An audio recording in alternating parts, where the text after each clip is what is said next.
You love your caffeine? So many people do. In this video, you're going to learn about how to manage stress by understanding the effects of caffeine. Hi, I'm Marie Morin. I'm a therapist and a wellness coach, and this is a series on stress management, and this is the second of the 10 reducing caffeine as a means to reduce stress. So please hit the like and the subscribe. Let's get started.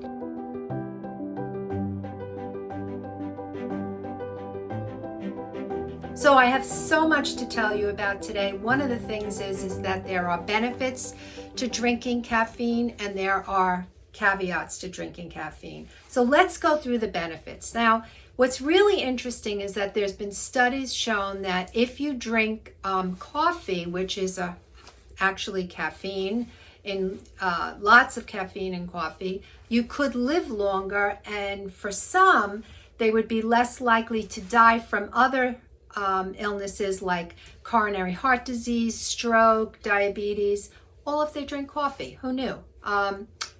According to another study, you may process sugar better if you drink coffee. People who have found that if they drink coffee, they're less likely to develop type 2 diabetes. You're less likely to develop heart failure. You're less likely to develop Parkinson's disease. Caffeine is not only linked to lower chance of developing Parkinson's, but it also may be responsible to help those with the condition as well.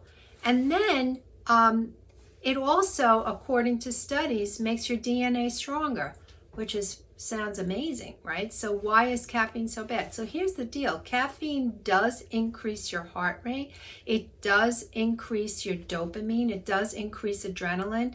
Dopamine is your feel-good chemical, so that's why you feel good, but then you also crash a bit because that reduces as the coffee wears off. And then the adrenaline is that chemical in your body that makes you want to go. So if you're having too much of that, you feel a level of agitation. When you're agitated physically from caffeine, then it's really going to agitate your anxiety as well, which is stressful. So what are the things to do in order to reduce stress? Well, if you do drink a lot of coffee and you notice that it's agitating to you and you get the jitters, drink less. Pretty simple, right? Just drink less.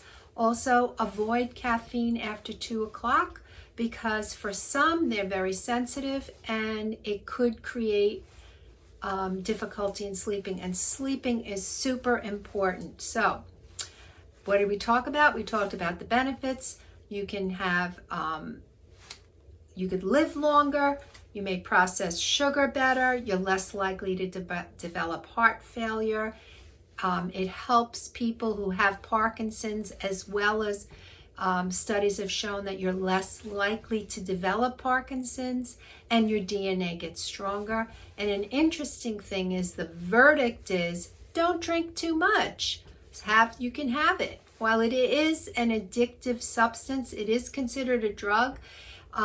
Many people enjoy it in moderation, and it can be helpful if you do feel agitated by it, if you do feel the jitters, by just reducing that amount or maybe giving it up if it's really too much on you. But that's definitely a personal choice. Well, I hope you've liked this video. Look out for our next video. We're going to be talking about how journaling can help you manage stress. That'll be in our third of the 10 ways to manage stress. Hope you enjoyed this.